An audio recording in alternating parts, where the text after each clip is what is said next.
Fitness Talks, um podcast de entrevistas com nomes importantes do cenário do fitness e do bem-estar nacional, abordando temas diversos sobre o mercado, tendências do setor e tudo sobre treinos e atividade física em geral. O Fitness Talks é produzido pela Casa do Fitness e é oferecido pelas marcas LeForce, Speedo Fitness e Stark Training. Apresentado por Renato Gabas, Lília Lemos, Fábio Custódio, Júlia Gabas e Leonardo Dix. Este episódio tem um oferecimento especial da Nutrata Suplementos Nutricionais. Uou! Bem-vindos! Estamos aqui em mais um Fitness Talks. Direto da IRSA, direto da nossa feira que está acontecendo aqui em Transamérica. Pessoal, Casa do Fitness, Life Fitness... Opa, corta aí. Não, corta. Speedo Fitness, Stark, Nutrata e LeForce são os nossos patrocinadores. E com quem eu estou aqui hoje? Cara, Cris Parente, prazer em estar aqui com você. Muito obrigado pela tua presença. Obrigado a vocês pelo convite. E eu vou só dar um pequeno spoiler aqui, porque eu vou deixar de se apresentar, é claro, mas eu tô com o melhor personal eleito em 2014 do mundo. E aí, Cris, como é que é esse currículo aí? Cara, o prêmio acho que é uma consequência de trabalho, né? Eu não acho que eu sou melhor do que ninguém, mas eu sempre levei a profissão muito a sério, né? E baseado em olhar para outras profissões, principalmente, né? A gente vê o profissional de educação física que trabalha muitas horas por dia, que é apaixonado pelo que faz e não tem uma mesma remuneração, nenhum reconhecimento de outras profissões, às vezes de caras que até falam menos do que a gente, né? Ou que tem menos alcance, ou fazem menos horas e tudo mais. E isso me incomodava muito, né? E eu falei assim, como a gente tem um negócio que 100% das pessoas precisam, desde o dia que nasce até o dia que morre, todo mundo precisa se movimentar de alguma forma, se exercitar, brincar, jogar, etc. E a gente não consegue vender isso, né? A gente olha para os números de praticantes regulares e a gente conta 4% de pessoas regulares praticando. Ou seja, tem 96% do mercado aí que experimenta, sai e tal, e a gente não está inconformado com isso. Falei, não é possível, né? Então eu comecei a estudar um pouco mais desenvolvimento de carreira, estudar um pouco de comportamento de mercado, e aí você cai em algumas outras áreas, né, que fogem só do fitness, da biomecânica, da fisiologia e tudo mais, que são extremamente importantes e essenciais. Mas como é que eu trago esses caras para eu usar todo esse conhecimento, né? Me conta uma curiosidade, dentre todas as graduações que vocês têm, pessoal, para quem não sabe, são 3 graduações pela USP, 6 pós-graduações, sendo 3 no Brasil e 3 fora. Isso eu não esqueci de alguma. Mas dentre todas essas, alguma passa pelo mercado ou todas estão dentro da nossa área do fitness? Não, passam pelo mercado. Então conta um pouquinho para mim. As 3 graduações básicas são dentro da área, né? Que é o bacharel em educação física, eu trabalho com a saúde, a licenciatura, eu trabalho com a educação, e o bacharel em esporte, né? Que eu acho que é uma tremenda... Eu acho que talvez esse seja o maior mercado que a gente tem para desenvolver aqui no Brasil. Mas isso é uma outra conversa. Assim. Mas buscando já nas especializações, eu fui começando a sair um pouco da área para entender e como que eu posso agregar conhecimento. Então, eu fiz um MBA em gestão. Bacana. Assim, você ser um tremendo treinador, carteira cheia é uma coisa. Você gerir um negócio é outra, né? Então... Exato. Até porque a gente está falando de uma passagem como CEO de uma rede de academias e estúdios. É isso. Quer falar o nome? Coach. É isso aí, gente. A Coach. Hoje a Coach começou com uma unidade pequena, de um professor que gostava de trabalhar muito e tal, e que eu tomei muita porrada, né, apanhei bastante, até entender que eu precisava melhorar na gestão e me dedicar a estudar, fui fazer um MBA em gestão, para poder fazer a gestão de um negócio, para entender a cabeça dos empresários. Hoje a gente olha os grandes negócios da educação física, as grandes redes aqui do Brasil, elas são de caras que não são da educação física, são de caras que são da gestão. Então, assim, claro que alguns chegam ali juntos e tudo mais, mas elas foram criadas, inventadas e geridas e já alcançaram esse tamanho por caras que não são da gestão. Então eu falei assim, esses caras sabem alguma coisa que a gente não sabe. E aí eu falei assim, eles vêm na nossa área, aproveitam a nossa força de trabalho, mas criam um negócio que não dependia dos caras saberem isso, e são um sucesso. Então eu falei assim, ou a gente entende alguma coisa que esses caras entendem, ou a gente nunca vai ter alguém da educação física fazendo a mesma coisa que eles. Né? E esses caras que a gente está aqui brincando, que lacuna do mercado que eles não viram que para você é uma grande oportunidade? Eu acho que aí entra o nosso grande erro de educação física historicamente, né? A educação física sempre se preocupou com o próprio umbigo, no sentido de que, assim, o profissional de educação física, ele gosta do movimento, ele gosta do treino, ele gosta do jogo, ele gosta do desafio e da competição. Nós que somos da área gostamos disso, mas não necessariamente o mercado. O mercado, muitas vezes gosta do esporte, mistura esporte com educação física, mas eles gostam de ver o esporte. Eles gostam de ver dois caras disputando, lutando, jogando, se matando ali, compram isso para assistir. Agora, se eu pergunto para eles, entra lá e compete pra gente ver se você é mais forte que o outro, mais rápido, chuta melhor. Eu falo, não. Então, esse é um grande erro que a gente cometeu. A gente imaginar que o restante do mercado ia ter a mesma lógica de entender exercício e movimento do jeito que a gente entende. Eles não entendem e eles não gostam da prática do mesmo jeito que a gente gosta. Então, os negócios criados, eles foram baseados, e todos até hoje, eu diria que todos não mais, mas 98% dos negócios que existem hoje, são baseados nessa lógica do professor de educação física, que é a lógica do fitness, no sentido de pensar muito na estética, né? Hoje o fitness a palavra fitness tem um significado muito mais amplo, mas quando surgiu, o fitness era do fit, de estar na forma, de estar servindo, né? E era basicamente pensar na estética. E aí, pensando nisso, todos os negócios foram criados nesse modelo. Então, você olha para o público que frequenta, é 20 e 35 anos. São jovens. Por quê? São eles que estão preocupados com fitness, nesse sentido original. Vai ser feito mais cosmético que uma academia poderia Exato. dar. E aí, os caras que também são de fora, ou empresários que pensam em investir nisso, eles não conseguem perceber muita coisa diferente disso, porque o profissional de educação física não tem muito a oferecer além disso. E não porque ele não seja capaz, porque ele foi copiando os modelos, né? Então, um cara fazia... efeito manada, né? Efeito manada. Então, a massa está fazendo assim, vamos fazer assim, né? E você sabe que quando eu fui criar a Coach, né? A Coach está fazendo 20 anos esse ano. Uau! 20 anos. Eu trabalhei quase 10 anos com o Edgar na Biorritmo. Legal. Quando foi criar a Smart, foi a hora que eu resolvi para criar a minha marca. E foi exatamente pensando... A Smart é um tremendo de um negócio, uma ideia sensacional que o Edgar teve. Eu trabalhava lá com ele. E quando ele olhou, eu falei assim, cara, os caras entram aqui na academia, eles mal falam com os professores. Eles entram, treinam e vão embora. Era assim que surgiu o conceito do low cost. Por que eu cobro tão caro para ter um monte de serviço? O que esses caras nem usam? Chega numa hora de pico, eu tenho 200 alunos na sala. Tenho 8 professores. Uma conta rápida de padaria é 25 alunos por professor. Se cada aluno falar 1 minuto com o professor naquela hora, é 2 minutos de conversa. Ou seja, é 58 minutos que não tem serviço. Tem utilização de equipamento, né? E a gente vai falar, cara, os caras não estão usando serviço. E aí você cai em outras questões, né? A legislação trabalhista brasileira que ela é horrorosa, é cheia de direitos e, né, todo mundo tem direito a tudo, a ganhar mais, sei lá, 13º, que é coisa que só existe no Brasil, todo mundo tem direitos. Só que entrega ninguém tem muito, né? Não é? Que é um modelo completamente diferente do americano. O americano é assim, se entregar, você vai ganhar muito mais do que isso que você está achando que é seu direito. Performance, né? Performance. E aqui, não, a gente tem nessa de se acomodar, enfim. E aí, cara, isso me dá dor de cabeça. Gestão de profissional dentro do negócio é uma tremenda dor de cabeça. Você sabe que você está falando um ponto que eu ia te perguntar dentro dessa trajetória que você tem enorme, que eu já também vou falar sobre isso, mas você está começando a comentar o que falta no profissional, né? E para você hoje o que falta para esse profissional é o quê? É visão de mercado, é alçar novos voos, é se preparar mais. O que é? Acho que é tudo isso que você falou, né? Mas isso parte de, assim, a própria formação do profissional de educação física, ela é limitada à parte técnica, né? Ela é muito tecnicista. Que não é ruim ser tecnicista, mas não pode ser só tecnicista. Então o cara sabe montar uma tremenda série, sabe a hipertrofia, a fisiologia celular e tudo mais, mas essas células estão todas nas casas delas, né? Exato. Elas não vêm para cá para a gente usar tudo isso, todo esse conhecimento. Então falta o cara entender que como é que eu trago essas pessoas para cá. E aí como eles não têm essa percepção de como fazer isso, eles vão nos caras que já batem na porta e vêm treinar. E esses caras são os caras jovens que estão ali para basicamente utilizar a estrutura, né? Você acaba deixando aqui um pouco claro e intrínseco, mas eu vou puxar e vou colocar luz nisso. Então, se essa faixa etária que compreende esse mercado que está pujante, mas ainda atinge pouco da população, eu estou entendendo e você está me dizendo que existe uma outra massa não atendida, que seria não só a predominante, mas de uma faixa etária mais elevada. Basicamente, as faixas etárias fora essa daqui são pouquíssimo atendidas, mas mesmo dentro dessa faixa etária, você vai imaginar hoje 4% da população, tem muito mais gente, mesmo dentro dessa faixa etária, que não entra nos negócios que a gente tem nos modelos atuais. Por quê? Falta negócio que olhe para isso. Falta negócio que olhe para isso. Falta negócio que não seja puramente emagrecimento e hipertrofia.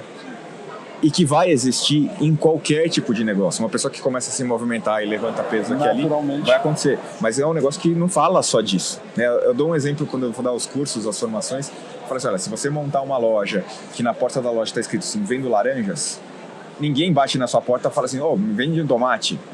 Você está falando que você só vende laranja, então só vai bater cara pedindo laranja. Você comunica. Exato. Então você está comunicando e as pessoas vêm, aí todo mundo tem aquela falsa percepção de que todo mundo quer aquilo. Cara, bota um tomate na porta para ver se ninguém pede tomate. Então, o que é botar o tomate lá no nome na porta? É você falar com a senhora, é você falar com o empresário, com a gestante, com o adolescente, mesmo com o jovem dos 20 a 35, que ele não é o da forma física, que é o que gosta de comer, que é o que gosta de beber. E a gente vê poucos profissionais que optam por se destacar em, de repente, atender uma terceira idade ou atender um público diferente. Os estudos mais antigos que eu vi, de 20 anos atrás, era mais do professor Santarém, né? Era isso que eu via. Mas de lá para cá, pouco foi falado e eu estou vendo você falar agora. Minha primeira especialização foi com Santarém. A minha também. Tradicional fisiologia do exercício lá, né? Sim. Mas que ainda assim, que era excelente, né? Ele falava exatamente sobre isso. E o Santarém estava lá há muitos anos falando assim, olha, eu tô falando sobre o cara não ter dor, eu não tô falando sobre o cara ser fitness. Eu não tô falando sobre o cara ser magro ou qualquer coisa assim. Eu tô falando sobre um velhinho aqui, ele poder andar na casa dele. Já era o precursor do nicho, né? Pensando no mercado ali. Mas aquele era um modelo dentre, eu te diria, milhares que podem existir. A gente ainda também pensa que, assim, olha, se eu vou montar um negócio que tem atividade física, ele é puramente de atividade física. Não precisa ser.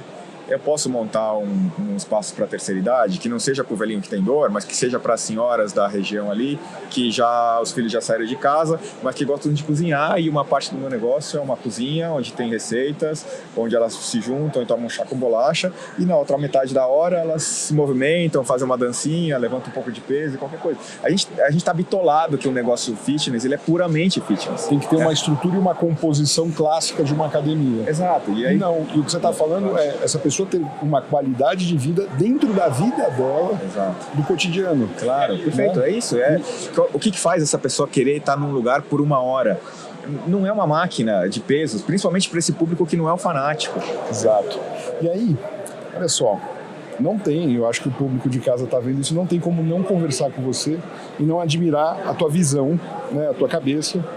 E aí, eu vou te fazer uma pergunta batidaça, eu acho, mas o que você entende que é um diferencial teu, não só, óbvio, pelos seus estudos, mas o que te dá tanta visão de jogo? É leitura, é estudo, é estar conectado com a área, ou é querer ser disruptivo? O que é que te movimenta? Essa história de ser disruptivo sempre me encantou, assim, né? De fazer um pouquinho na contramão. Mas se a gente for pensar, a grosso modo, quando você tem 4% do mercado atendido por um produto e 96% não atendido, é mais ou menos o disruptivo é querer atender os 4, né?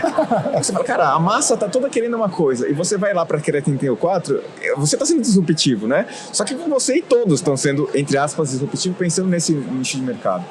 Meu primeiro estudo, a primeira publicação que eu fiz em 99, na Universidade de São Paulo, já me incomodava a história de algumas pessoas irem fazer exercício, e o primeiro estudo era assim, olha, por que umas pessoas vêm e ficam e outras pessoas vêm e vão? Por quê? Como é que a gente tem a capacidade de alguma pessoa sair da casa dela, se dispor a falar assim, não, eu vou lá na academia, levantar peso, que é um negócio que não é gostoso.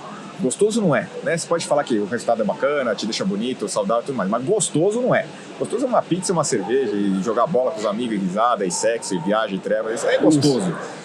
Alguém vem, se dispõe a pagar, entra lá dentro e a gente deixa esse cara embora. Por que ele vai embora?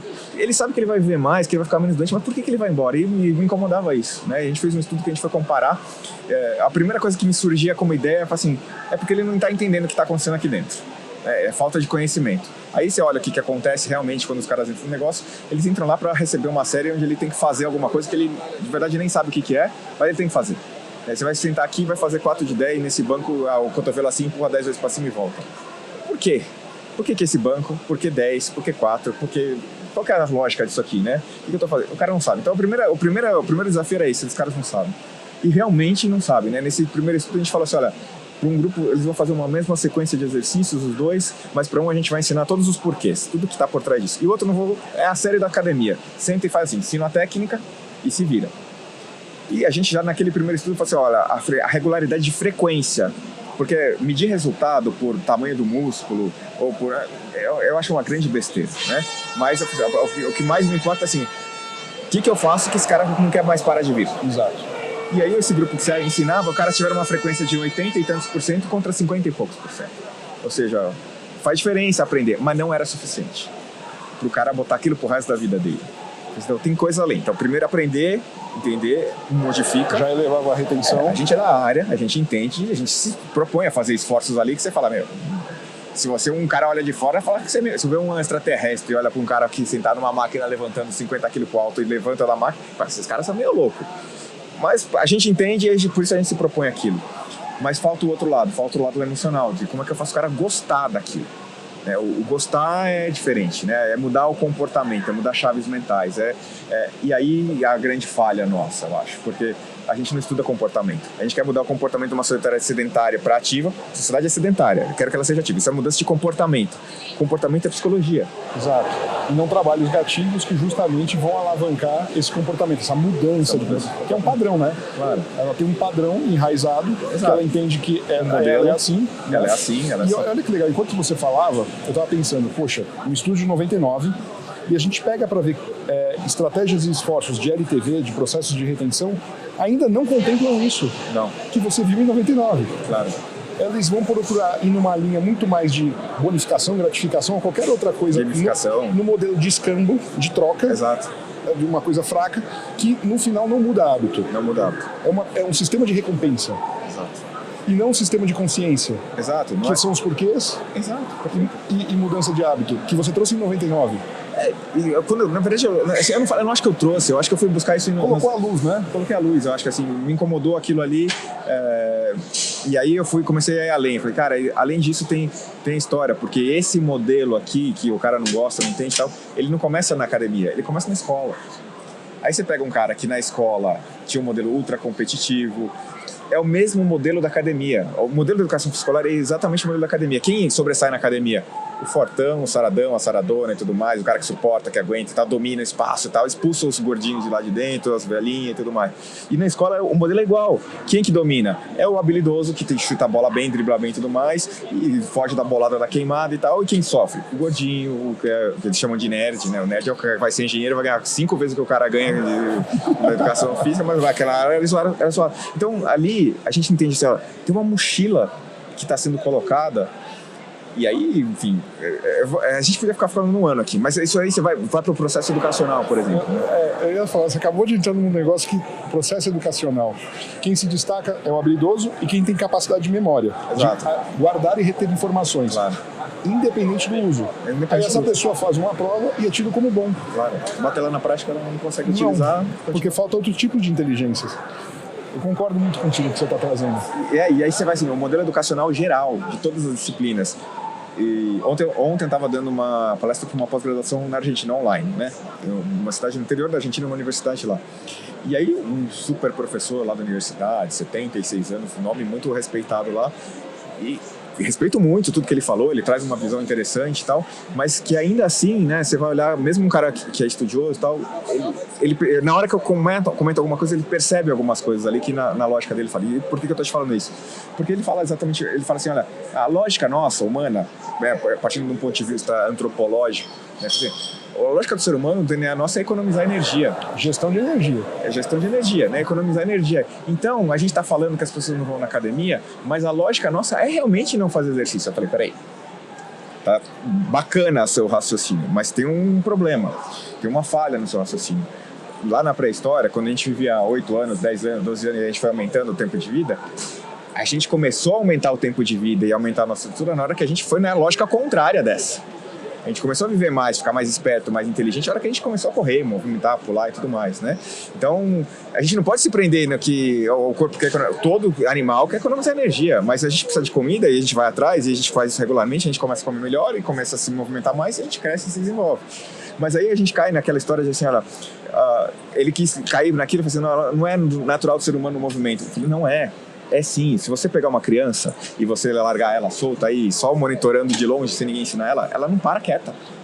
Ela não para quieta. Aí o que a gente fez? Né? Vai criando, cresce muita gente, fica todo mundo morando na mesma cidade, não tem espaço para todo mundo, temos que educar essas crianças. Bota elas sentadas. Porque se elas aprenderem correndo, como é que você garante a aprendizagem? Não garante. Então você vai criar escola, bota as crianças que estavam querendo correr o tempo inteiro, vai no restaurante, ela não quer ficar sentada na mesa esperando comida. Então a gente muda toda essa lógica para a gente sistematizar tudo, controlar, manter, né, essa superpopulação organizada e começa a acreditar que a lógica é não se movimentar. Cara, não é essa a lógica. Aí o que a gente faz para piorar? Aí a gente vai lá na escola, cria uma aula de educação física, porque não existia isso. Exato. Você cria uma aula que vai assim, ó, já que a gente amarrou vocês 4 horas sentado, agora eu vou te dar um bônus, que é você poder fazer o que você já faria se eu não tivesse te amarrado. Tá errado. Né? Porque o surgimento da aula de educação escolar, ela surge exatamente na contramão do que é o princípio da educação física, que é respeitar a individualidade do movimento, a natureza do ser humano e tudo mais. Pô, deixa o bicho solto lá, as crianças vão correr e se movimentar. Utilizar outros processos para ensinar as crianças de todas as matérias que não sejam só sentadas é muito mais natural do que fazer esse processo. Cara, super concordo com isso. E eu estava falando um pouco da tua visão e tal. Um outro ponto que eu também admiro e acho legal da tua carreira é uma capacidade que você tem de transitar em alguns mundos. Perceba, minha ótica em relação a você. Acadêmico, apaixonado, entregue pelo propósito e, enfim, como eu brinquei contigo, quantos anos precisou de tantas graduações, né? Mercado empresarial, proprietário de uma empresa, executivo, né? Também transita ali como CEO em grandes posições, em operações internacionais, e uma pessoa que está imerso no operacional, porque você traz a fala do operacional, né, do dia a dia, como quem está lá conectado. E é raro ver essa situação de quem transita nesses ambientes, né? Eu acho muito legal isso da tua parte, e aí me traz uma pergunta. Daqui para frente, você seguirá nessa mesma tocada, seja de especializações, atuar como executivo empresário, ou você vai direcionar para algum ponto? Porque você, multitarefa já percebeu. Sim. Essas são fases da carreira, assim, né, onde eu era bastante operacional e comecei a entender que eu precisava ser menos, né, para poder organizar as coisas, mas para eu poder criar um produto novo, para eu poder inovar no mercado, eu gosto muito, né, quando você fala sobre disrupção, eu gosto muito de criar coisas que ainda ninguém criou e para testar. Eu crio um monte de coisas que um monte dá errado, né? Às vezes as pessoas falam, puta, você faz dar certo. Não. Eu crio 50 para tirar uma ou duas que vão dar certo ali, mas eu não tenho medo de criar. Mas para eu poder criar a solução que eu acho que para esse mercado todo, se eu não ver, se eu não tiver em contato, se eu não estiver entendendo o que está acontecendo ali, é difícil você lá de cima, você olhar para longe e imaginar que o cara sente na hora que ele está com o pé na academia, ou no clube, ou no parque e tudo mais. Então eu gosto de estar ali em contato, eu gosto de estar em contato com os meus professores, eu falo com eles, eu deixo o canal aberto. A gente tem 14 operações acontecendo aqui no Brasil, e fora as coisas fora do Brasil e tal. Eles têm um contato direto. Eu falo assim, ó, não me chama pra falar que você vai atrasar, porque isso se chama seu coordenador. Mas pra você ter uma ideia, eu gosto de ouvir esses caras porque eles estão ali no dia a dia. E pode ser que às vezes ele não me dê a ideia que eu precise, mas ele vai me dar uma ideia que vai ter outra ideia. Então acho que assim, estar conectado com a universidade é importante, porque ali é cabeças geniais que estão estudando. Muitas vezes, caras que estão longe do mercado, e até por isso acaba sendo algumas coisas boas, né? O cara não tá viciado, ele não tá só pensando em, pô, quero ganhar grana com isso, porque o mercado existe para ganhar grana, né? Fala assim, a empresa, ou alguém fala assim, pô, você trabalha numa empresa que o dono só precisava em ganhar dinheiro. Eu falei, pô, tem empresa boa. Porque é para isso que foi criada a empresa. Uma empresa que não está pensando em ganhar dinheiro, ela está errada. ONG. Cara, até a ONG precisa de exato, recursos. Mas o cara da universidade que está um pouco desconectado, ele está um pouco isento, então ele vai ter algumas ideias e eu gosto de estar perto disso. Eu gosto de estar no meio do mercado, fazendo um pouco dessa ponte. Então eu atuo no mercado, mas eu quero estar lá dentro, junto desses caras, entendendo qual que é o meio do caminho, a conexão de conteúdos. E claro, o mundo dos negócios ele é interessante, né? Porque assim, quando você chega num patamar de você estar comandando uma empresa, assim, você começa a ter contato com caras de outras empresas e tudo mais. Eu fui fazer uma especialização em Design Thinking. Gosto muito. Muito legal. Demais. Muito legal. Eu fui fazer na Universidade de Colômbia, uma parte era online e tal, né? Tinham 700 pessoas inscritas. Eu era o único maluco da educação física. Os caras falaram, Educação física, você tá fazendo Porque aqui? ainda é a visão da pita e bola, né? Exato, visão da pita e bola. Eu falei, cara, eu tô aqui exatamente porque eu quero saber como é que vocês fazem. Tinha cara da indústria de petróleo do Iraque, da borracha dos Estados Unidos. Cara, imagina o quanto que eu aprendi com esses caras. Eu era o júnior de todos ali, né? Eu acho que esse podcast está com um tempo muito curto pra gente falar. Porque eu tô doido pra te perguntar dessa trajetória de 18 países, o que você deve ter enfrentado e tudo mais. Muito bacana. Nossa. E essa sensação continua, né? É claro, mesmo você com o teu currículo todo, ainda te olham o profissional de educação física. É curioso isso, não? Porque também tem uma outra fala que assim, eu gosto de falar o que o profissional sente ali, porque eu quero... Não adianta só o Cris conseguir montar um negócio e crescer e tudo mais. Cara, todos esses caras que estavam aqui, era para esses caras todos estarem com seus negócios bombando, montando seus estúdios e tudo mais. Por quê? Porque tem 96% do mercado que não é atendido. Então, cara, pra mim, se um cara monta, e enfim, eu tenho as mentorias que tudo mais, eu faço, o maior tesão que tem quando eu dou uma dica pra um cara pra ele seguir, eu vou monitorando ele e tudo mais, e o negócio dele voa. Cara, voa, é isso, segue em frente. O que eu falo? Vai, monta outro, e outro, quero você com uma rede. Então, cara, mas você vai ensinar o cara os caminhos que você fez? Cara, porque não dá pra eu atender. Nessa vida, né, se eu tivesse uns 800 anos de vida, quem sabe eu pudesse melhorar mais. Vai passar essa vida, eu não vou conseguir fazer isso. Então, eu gosto muito disso, de poder ajudar o outro profissional. E para eu poder ajudar ele, eu tenho que falar o que ele fala. Né? Eu tenho que entender as limitações. Eu tenho que entender que... e essa é uma realidade. O cara que entra para fazer educação física não era o melhor aluno da escola. São raros os que eram bons alunos na escola. Falam, eu quero educação física. Eu falo, é isso aí, você vai ganhar muito dinheiro, vamos lá para educação física. O cara fala, cara, o pai é engenheiro, advogado, e o moleque fala fazer educação física. O pai fala, meu Deus, não é possível. Cara. Acaba com o almoço de domingo. Acaba com... Mas, cara, no fundo, se esse moleque for esperto e ele não cair na onda da massa ali, é um mercado que nenhum engenheiro vai conseguir alcançar, nenhum médico vai conseguir alcançar, nenhuma outra área, porque as outras áreas estão muito mais saturadas. Exatamente. Desenvolvidas. A nossa área é virgem. Exatamente. Nossa área é virgem. Cara, assim, eu estava pensando aqui um pouco do quão privilegiado eu fui de poder ter esse tempo contigo em relação ao teu tempo e quanto custaria para mim ter essa aula contigo de aprendizado. Eu me sinto honrado, privilegiado de poder ter sentado aqui contigo. E aí eu queria saber o seguinte, quem quiser saber mais de você, te conhecer, onde te encontra na rede social? O meu Instagram é Cris Parente, né? CRS. Super fácil, né? @Cris Parente. Mas a gente tem uma certificação, essa certificação está em 18 países, que é a WTTC, World Top Trainer Certification. A certificação está em inglês, português, espanhol, acontecendo no mundo todo. Então quem quiser lá, wttc.com.br, é o site brasileiro da certificação, mas o site original é worldtoptrainers.com. Que, enfim, é uma formação para treinadores, certificação que dá um selo internacional de qualidade para o cara, reconhecido em vários países. E tem o site da academia, Coach, que é coach.com.br, coach, KOATCH.com.br. Profissionais bons que gostem de trabalhar, a gente contrata, viu? Que gostem de estudar e tudo mais, a gente quer lá. E a gente incentiva a estudar mais. Muito bom. E, enfim, tem outros negócios que acontecem ali, enfim, mas quem quiser se comunicar, pedir ajuda, alguma coisa, tal, as mentorias e tudo mais, me manda um direct lá no Cris Parente que eu consigo falar. Pessoal, esse foi o Fitness Talk, direto da IRSA, a casa do fitness, Speedo Fitness, Stark, Nutrata, LeForce e eu, Leonardo Dix, fui honrado com a presença do Cris Parente.